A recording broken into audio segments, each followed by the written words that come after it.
Baik, Assalamualaikum warahmatullahi wabarakatuh. Anak-anakku kelas 9 SMP Muhammadiyah Pakem. Ini pertemuan pertama kita ya. Perkenalkan, nama Bapak Insan Yuda Pranata. Bapak di sini akan mengajar kalian tarikh ya, atau sejarah Islam. Kita masuk ke bab 3 tentang seni budaya Islam di Indonesia. Sebelum itu mari kita awali dengan basmalah bersama-sama. Bismillahirrahmanirrahim. Raditu billahi rabba wa bil islami dina wa bi Muhammadin nabiyya wa rasulah rabbi zidni ilma wa rzuqni fahma. Semoga kalian sehat semua ya. Jangan lupa perbanyak ibadah. Jangan lupa jaga kesehatan di masa pandemi ini. Baik. Sebelum kita masuk ke pelajaran kita, Bapak akan menyampaikan kompetisi dasar dan kompetisi inti kita masing-masing 4 ya. Kalian silakan baca kompetisi intinya. Bapak akan menyampaikan kompetisi dasar. Yang pertama adalah meyakini bahwa ajaran Islam sesuai dengan perkembangan sosial budaya masyarakat dimanapun berada. Maksudnya adalah agama Islam adalah agama yang bisa digunakan dimanapun, bisa digunakan kapanpun. Lalu menunjukkan perilaku peduli terhadap lingkungan sebagai implementasi mempelajari sejarah budaya umat Islam di Indonesia. Lalu memahami secara kritis sejarah budaya-budaya di Indonesia. Dan harapannya setelah itu anak-anak sekalian bisa menyajikan perkembangan budaya umat Islam yang sesuai dengan ajaran Islam. Jadi walaupun budaya, tapi kita punya agama dan budaya tersebut harus disesuaikan dengan agama kita. Baik, perhatikan di sini ya, Bapak akan menyampaikan hal-hal penting dalam pengertian seni gitu ya. Nah, seni adalah perbuatan manusia yang indah dan menyenangkan dan bisa menggerakkan jiwa. Jadi seni itu adalah hal-hal yang bisa membuat kita senang gitu ya.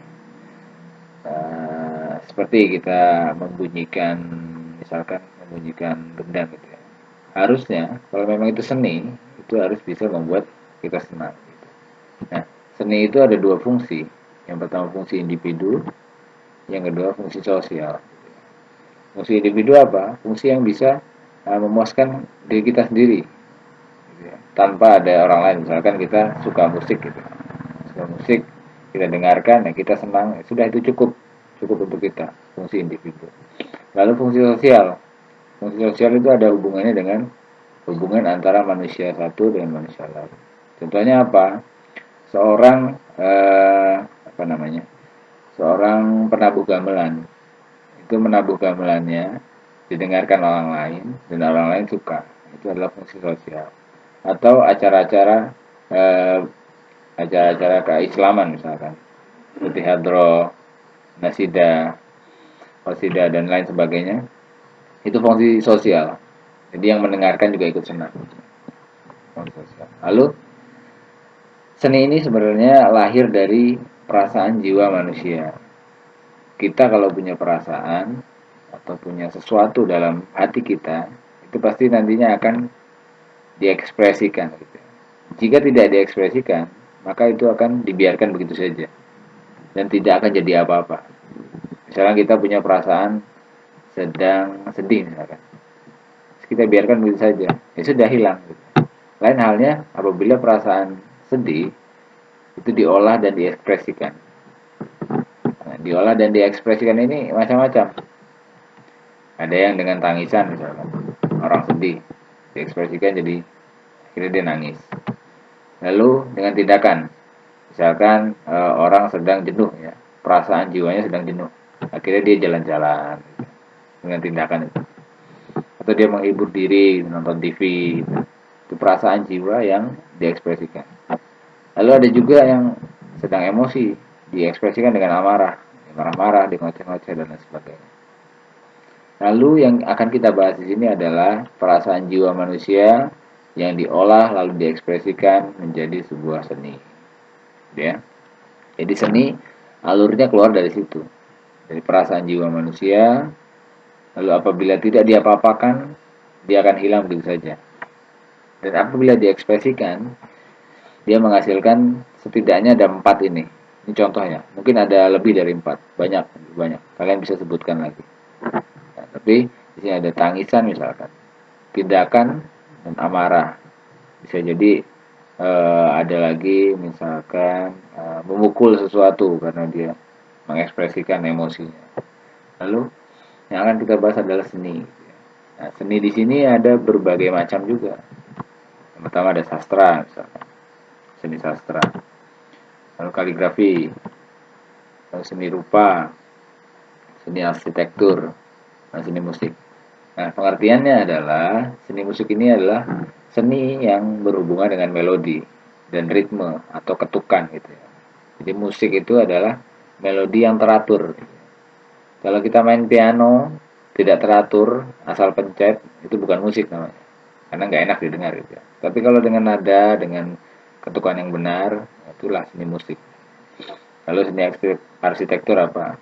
Arsitektur adalah seni yang berhubungan dengan keindahan bangunan gitu ya. Jadi kalau misal kita melihat bangunan kuno misalkan, itu arsitektur kuno.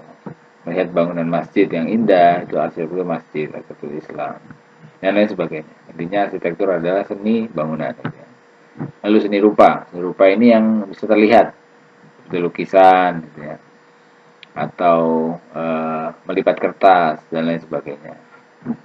Kaligrafi ini adalah seni lukis yang termasuk seni rupa juga, tapi khusus untuk membuat huruf-huruf Arab gitu ya, khususnya Al-Quran atau syair-syair Islam. Itu kaligrafi. Dan yang terakhir adalah seni sastra, seni yang diekspresikan dengan kata-kata gitu ya.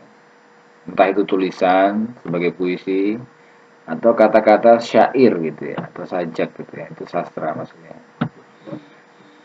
Jadi intinya pada pertemuan pada pagi hari ini kita bisa paham maksud dari seni gitu ya. Karena setelah ini kita akan membahas seni yang bernafaskan Islam yang ada di Indonesia. Gitu ya. Mulai dari masuknya sampai berkembangnya nanti. Baik, mungkin cukup sekian yang dapat Bapak sampaikan tentang seni budaya Islam di Indonesia. Silakan dibaca-baca lagi modulnya. Pertemuan depan akan Bapak lanjutkan ya. Terima kasih atas perhatiannya. Marilah kita tutup dengan alhamdulillah bersama-sama. Alhamdulillahirabbil alamin. Subhanakallahumma wa bihamdik asyhadu an la ilaha illa anta astaghfiruka wa atubu ilaik. Assalamualaikum warahmatullahi wabarakatuh.